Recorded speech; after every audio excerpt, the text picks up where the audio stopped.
আমার বউ একটা মুরগি পালছিল, সে মুরগিতে ডিমি সিল্লে দিচ্ছিল, সেই সিল্লের মধ্যেই তারা জবাই দিছি, মানে 40টা না পাড়িয়ে থামে না, মুরগিতে ডিমি সিল্লে। সেই মুরগি জবাই দিয়ে আমি হুজুরকে খাওয়াইছি, হুজুর পুরো মুরগি খেয়ে ফেলাইছে। কি যে আত্ম প্রশান্তি অনুভব করে আর খুশি হয়, এর নাম হলো রিজকে কারিম। এটা একমাত্র কোরআনে কারিমের বদৌলতে। কথা বলেন ঠিক কি ঠিক না? এমন করে আমি রাতভর বলতে পারবো উদাহরণ, যে দিনের কারণে আল্লাহ তাআলা আমাদেরকে দুনিয়ায় অনেক সম্মান, ইজ্জত আর রুজির ব্যবস্থা করে রাখেন। কবরে টেলিভিশন নেওয়া যাবে না, কবরে মোবাইল তো নেওয়া যাবে, আর যাবে দুনিয়াতে খালি এমবি ভরে দিলি চলবে? কবরে কোনো কিছু চলবে না, না নেকি চলবে না গুনাহ চলবে, কোনো আমল করতে পারবেন না কবরে বৈশা। ওলামায়ে কেরাম ওনাকে নিয়ে বসলে বুঝতে পারি যে উনি কত উঁচু মাপের আলেম। একে একে সব মুরব্বী চলে যাচ্ছে, আমরা আন্তরিকভাবে দোয়া করব আল্লাহ পাক হযরতকে সুস্থতার সাথে, ইজ্জতের সাথে, প্রশস্ত হালাল রিজিকের সাথে লম্বা হায়াতে তয়্যিবা দান করেন। একটু বলবেন না আমিন? হুজুরের সাথে কি শত্রুতা আছে নাকি? তা আমিন শিখাই দেওয়া লাগলো যে সবাই আবার বলি আমিন। বড়রা সামনে থাকলে ছোটদের অনেক কিছু করতে সাহস হয়। আব্বা কত বড় নিয়ামত, সন্তানরা অতদিন বোঝে না যতদিন আব্বা বেঁচে থাকে। আব্বা চলে যাওয়ার পরে বোঝা যায় যে এই বটগাছটা মাথার উপরে থাকলে থাকা অবস্থায় কি করতে পারছি, এখন তা পারা যায় না।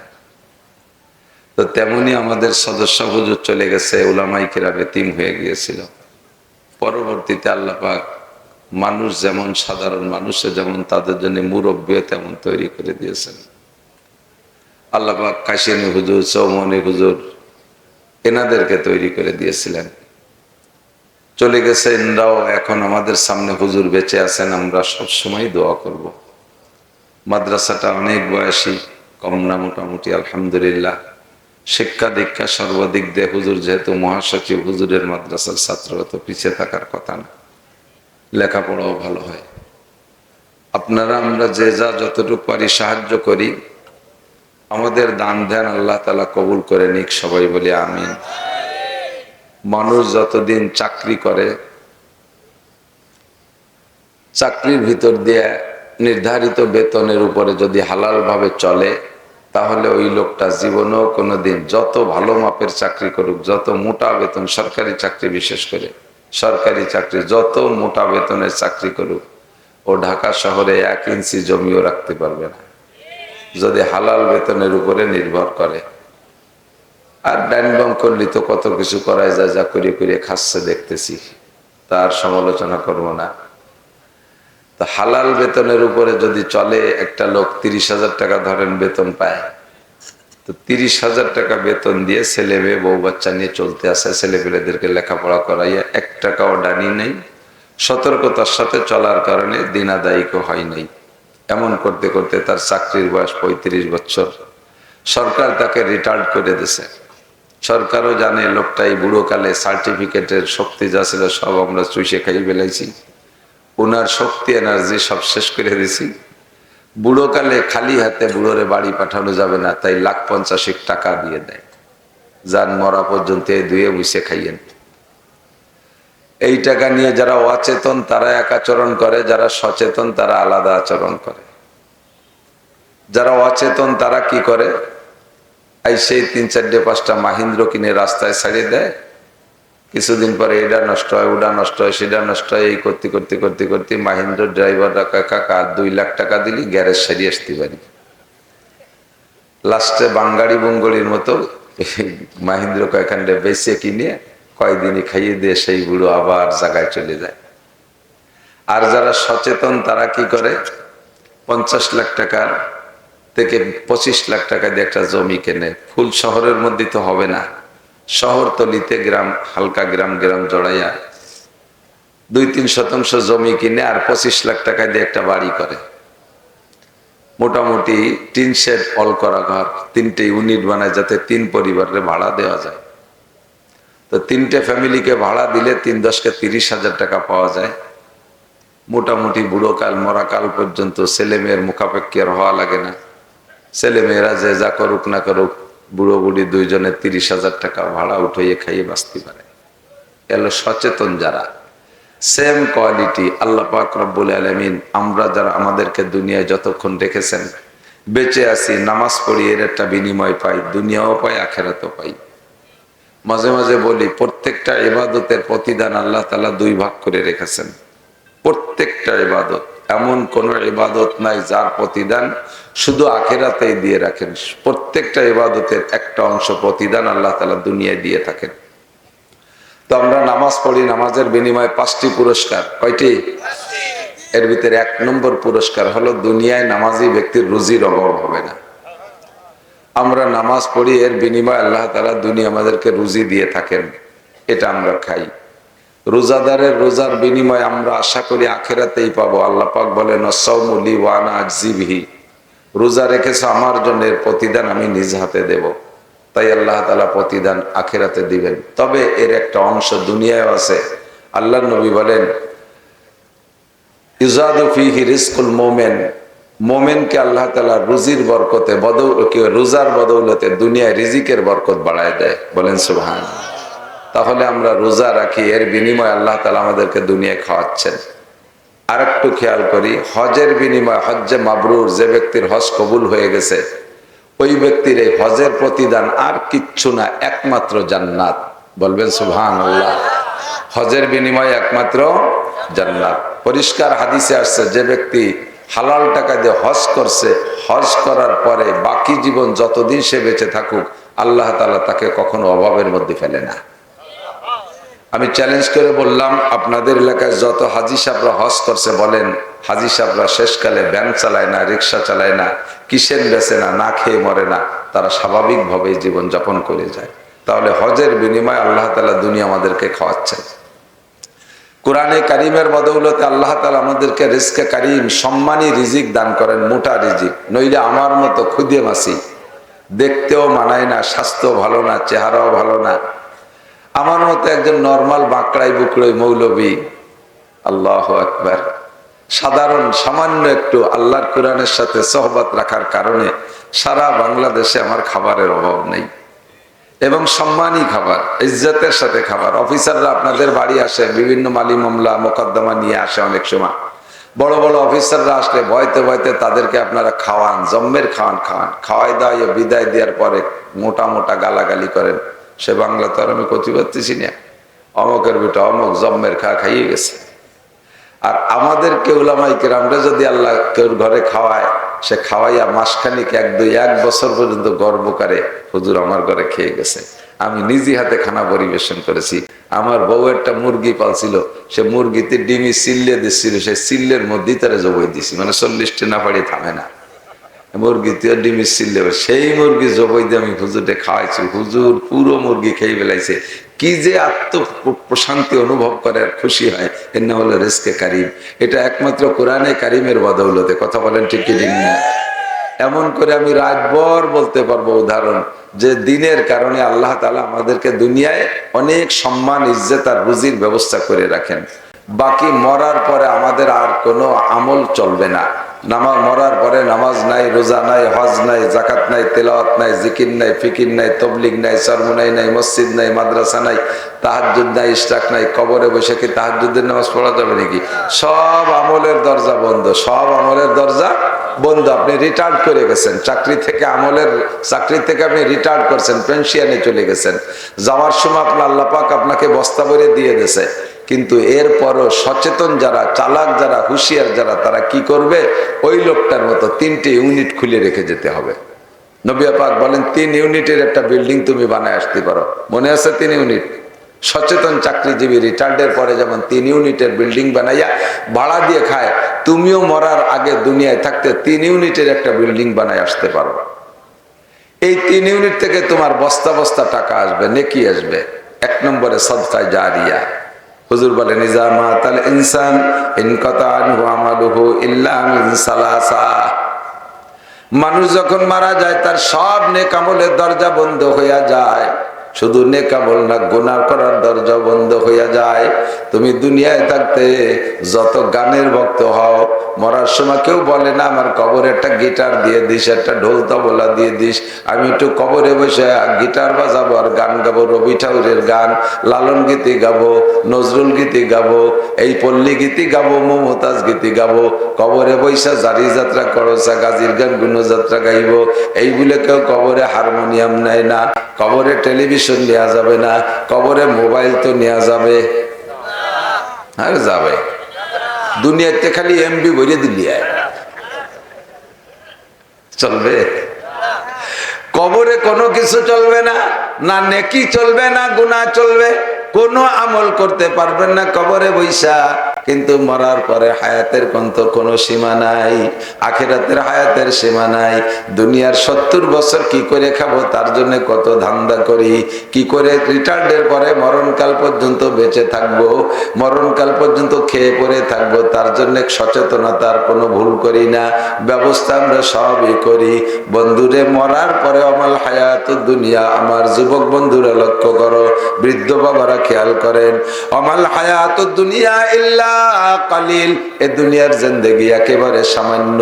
যতটুক হায়াত আমার আপনার নামে বরাদ্দ আছে তা তো জানি না কার কয়দিন আছে, নাকি কার জানা আছে? কাহারও জানা নাই আমি কয়দিন বাঁচবো। তো ধরে নেওয়া যায় যার নামে হায়াত যতটুক আছে তার ততটুক পাওয়া হয়েই গেছে। আজকে ফজর পর্যন্ত বাঁচবেন, এই রাত শেষ করে ফজর পর্যন্ত বেঁচে থাকবো, একজন কি হিম্মত করে বলতে পারবেন? আছেন কেউ? বেয়াদবি করে যদি কেউ বলো আমি বাঁচবো, আমার বাড়ির দ্বারে আজরাইল আসতে দেবো না, আমরা 7 ভাই, আমরা বাঁশের লাঠি নিয়ে ডাল সড়কি নিয়ে রামদাও নিয়ে দরজায় দাঁড়াই থাকবো, আজরাইল আসলে কুপায় ফানা ফানা করে ফেলবো, আজরাইলে বাড়ি ঢুকতে দেবো না। খালি একবার মুখ দিয়ে কও আল্লাহ কয় তোরে মারবো এই জায়গায়, তোরে এই জায়গাতে যাত্রী দেবো না। পারে পারে একাম পারে, আল্লাহ পারে।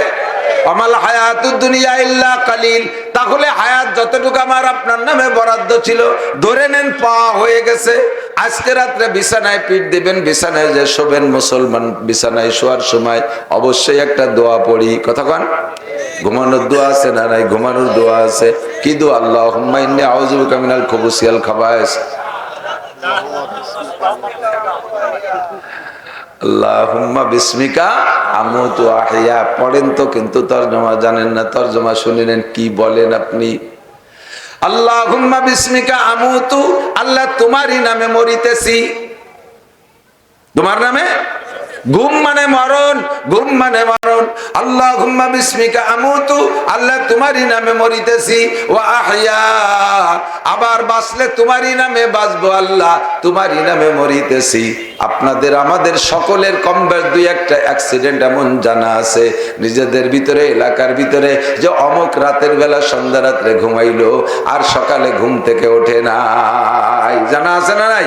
প্রত্যেক এলাকায় এমন মরণ 2-4টের খবর জানা আছে। ওই রকম মরণ কি শুধু ওই লোকটারই ভাগ্যে আছে? না, আমারও হতে পারে, আমারও হতে পারে। আবার ঘুম থেকে যখন উঠেন, আপনি রাতের বেলা যে ঘুমাইছেন এইটা মরণের একটা সাদৃশ্য, মরণের একটা অংশ। মানুষ মরে গেলে যেমন জগতের কোনো কিছুর খবর থাকে না, মানুষ ঘুমিয়ে গেলে এরকম কোনো কিছুর খবর থাকে না। সকালবেলা যখন ঘুম থেকে উঠেন, মুসলমান হইলে একটা দোয়া পড়েন, আলহামদুলিল্লাহিল্লাযী, পড়বেন আলহামদুলিল্লাহিল্লাযী আহইয়ানা বাদা মা আমাতানা ওয়া ইলাইহিন নুশুর। সব প্রশংসা ওই আল্লাহর। কোন আল্লাহর? ওই আল্লাহর সব প্রশংসা।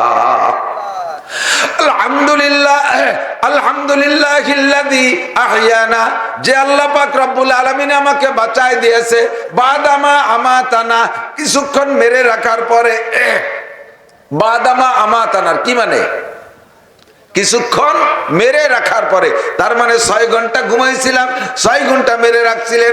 8 ঘন্টা ঘুমাইছি, 8 ঘন্টা মেরে রাখছিলেন। বাদামা আমাতানা, আবার মরার পরে আহইয়ানা, আমাদেরকে বাঁচাই দিয়েছে। ও যুবক বলো, যেই আল্লাহ 6 ঘন্টা মেরে রাখার পরে সকালবেলা বাঁচাই দিতে পারে, ওই আল্লাহ বান্দাকে স্থায়ী মরণ দেওয়ার পরে আবার হাসরের মাঠে বাঁচাইতে পারবে কি পারবে না? তুমি ভালো করে ইয়াকিন করো, পাগলামি করো না। মিনহা খলাকনাকুম ওয়া ফিহা নুইদুকুম, মিনহা খলাকনাকুম ওয়া অফিহা নুইদুকুম ওয়া মিনহা নুখরিজুকুম তারাতান উখরা। আল্লাহ পাক বলেন, হে মানুষ, তোমারে বানাইছি মাটি দিয়া। অফিহা নুইদুকুম, তুমি 100 তলা দালানের মাথার উপরে যদি উঠে বসো, তুমি ওখানে থাকতে পারবা না, তোমাকে আবার মাটির নিচে এনেই ছাড়বো। অফিহা নুইদুকুম, মাটির নিচে আনার জন্য তোমাকে আমি রিকোয়েস্ট করে, অনুরোধ করে তেলাইয়ে ডাকবো না। জামাল, তুই কোন তলায় আছিস খুঁজে পাচ্ছি না, তুই একটু মাটির নিচে যায়, এই কবে? তুমি বিমানে থাকো আর রকেটে থাকো, চাঁদে যাওয়ার মঙ্গল গ্রহে যাও, টান দিয়ে তোমারে মাটির মধ্যে আনবো।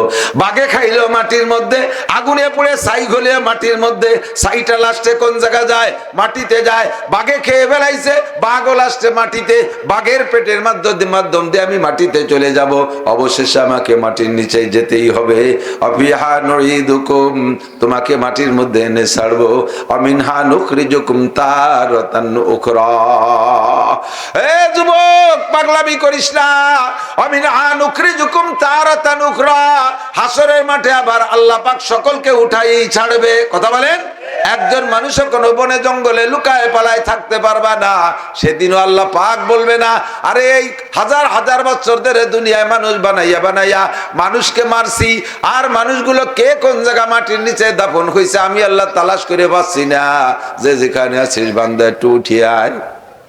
এই কবে? আসো, একটু উঠে আসো। শুনো, আমি তালাশ করে পাচ্ছি না, কেটা কর্ণ মরছ, দাঁড়িয়ে কাসনা কে কোথায় মরছ খুঁজে পাচ্ছি না, হাজার হাজার বছর ধরে মরছ, এত মানুষরা তালাশ করে পাচ্ছি না, কাজে কাজে তোমাকে কায়দায় তোমরা উঠে আসো। এই কবে? আল্লাহ কয় নুখরিজুকুম, নুখরিজুকুম, তুই উঠতে চাবি না, আমি উঠাই ছাড়বো। অমিনহা নুখরিজুকুম তারাতান উখরা, 6-8 ঘন্টা বেড়ে রাখার পরে প্রতিদিন একবার আল্লাহ বাঁচায় দিতে পারে। হাজার লক্ষ বছর মাটির নিচে থাকার পরও আল্লাহ উঠাইতে পারবে কি পারবে না? আল্লাহু আকবার। পাগলামি করো না যুবক, পাগলামি করো না, আসল কথা বোঝো, তাড়াতাড়ি বোঝো, তোমাকে মাটির নিচে যেতে হবে। এর জন্যে কোনো সিরিয়াল শর্ত না, আগে দাদা আসছে, পরে আব্বা আসছে, তারপরে আমি, সেই হিসেবে মরার জন্য এমন সিরিয়াল জরুরি না। দুনিয়া আসার জন্য সিরিয়াল শর্ত, দুনিয়ার থেকে যাওয়ার জন্য সিরিয়াল জরুরি না। কতক্ষণ? দাদা থাইকে যায় পোতা মারা যায়, আব্বা থেকে যায় সন্তান মারা যায়, এটা হলো দুনিয়ার মরার নিয়ম। কিন্তু আসার জন্য সিরিয়াল শর্ত, বোঝে নাই? ছেলে 20 বছর আগে জন্ম নিয়ে গেছে, আব্বা ভুল করমে এক প্যাসে পথে রয়ে গেছে, এরকম হয় নাকি? পুতাগুলো জন্ম নিয়েছে, দাদার আসতে দেরি হয়ে যাচ্ছে, উনি 200 বছর পরে হবে, এরকম নাকি? যে আগে আসে সেই দাদা, তারপরে যে আসে সেই বাপ, তারপরে যে আসে সেই সন্তান। ঠিক কি ঠিক না? তোমাকে আমাকে চলে যেতে হবে। আজীব এক আল্লাহর কুদরত। আল্লাহু আকবার। কারে কখন ডাক আসে। আজকেই 2-3 বার আমি মরে যেতে গেছিলাম, মরার বয়স গেছে ভিতরে। আল্লাহ, আমাদের মুরব্বীরা বৃদ্ধকালে বয়ান করতেন, সুটপার হুজুর, আলী হাসান সাহেব, সেনাটির হুজুর, ইন্ডা বয়ানের ভিতরে শেষ দিক বলতেন, এবার বয়ান করে গেলাম, আগামীরা আবার আসতে পারবো কিনা বলতে পারি না। শুনছেন না এরকম কথা? আর এরকমই ঘটনা ঘটে গেছে।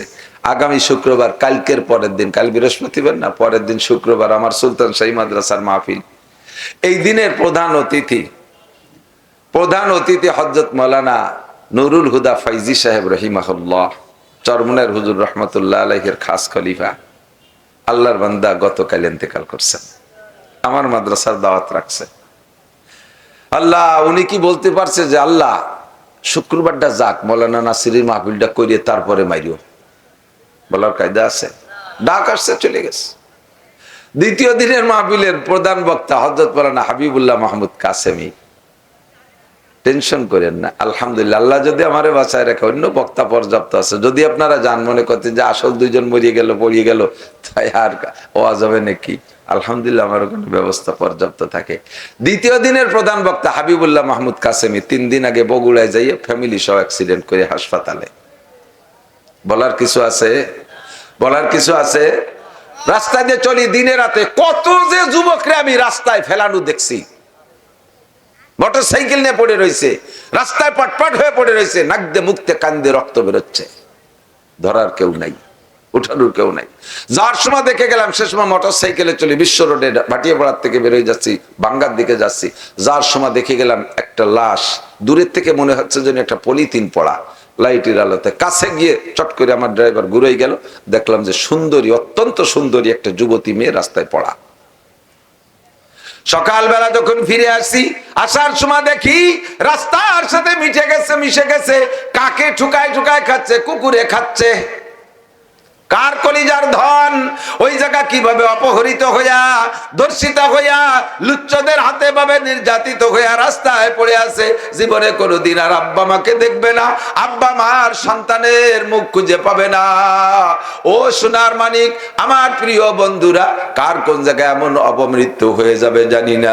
তুমি সেই দিন আসার আগে এক্ষুনি প্রস্তুতি নাও, সেই দিন আসার আগে এক্ষুনি প্রস্তুতি নাও। যেদিন আজরাইল এসে বলবে লা তাহজান, আজরাইল এসে বলবে কুম্বি ইজনিল্লাহ, আর এক কদম সামনে বাড়বি না, দাঁড়া। মিনহা খলাকনাকুম ওয়া ফিহা নুঈদুকুম ওয়া মিনহা নুখরিজুকুম তারাতান উখরা। মা কানবে, বাপ কানবে, ভাই কানবে, বোন কানবে, কেউ তোমারে বাঁচায় রাখতে পারবে না। আল্লাহু আকবার। এইজন্য রেডি থাকো। মিনহা খলাকনাকুম ওয়া ফিহা নুঈদুকুম ওয়া মিনহা নুখরিজুকুম তারাতান উখরা। চলে যেতে হবে কবরে, উঠতে হবে আখিরাতে। সেই দিন তোমার লম্বা লম্বা টাইম ধরে তোমার অনেক টাকা খরচ হবে। ওই টাকা ইনকাম করার জন্য আর কোনো সুযোগ নাই। দুনিয়ায় তোমার চাকরি শেষ, এখন ওই জায়গায় বসে টাকা ইনকাম করতে হলে 3টে ইউনিট খুলে রেখে যেতে হবে। 1 নম্বরে সদকায়ে জারিয়া।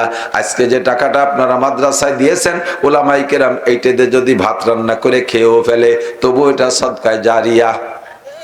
এদের যদি টিন কেনে সদকায়ে জারিয়া, ইট কেনে সদকায়ে জারিয়া, জায়গা কেনে সদকায়ে জারিয়া, কিতাব কেনে সদকায়ে জারিয়া, উস্তাদদের বেতন দেয় তাও সদকায়ে জারিয়া। আপনার নিয়ত থাকবে সদকায়ে জারিয়া। এই প্রতিষ্ঠানের যে কোনো অংশে ব্যবহার করলে এইটা যতকাল দুনিয়ায় থাকবে, আল্লাহর ফজলে, আল্লাহর কসম, আপনি কবরে শুয়ে শুয়ে এখানে যত লেখাপড়া হবে সব নেকি আপনার আমলনামায় যাবে। আপনার মতো একজন অশিক্ষিত মূর্খ মানুষকে কিয়ামতে আল্লাহ বলবেন, এই আব্দুল খালেক, জি আল্লাহ, কি নিয়ে যাব? এই যে এই পাশে দেখো 2000 খতমে বুখারীর নেকি আছে, ওইটা তোমার।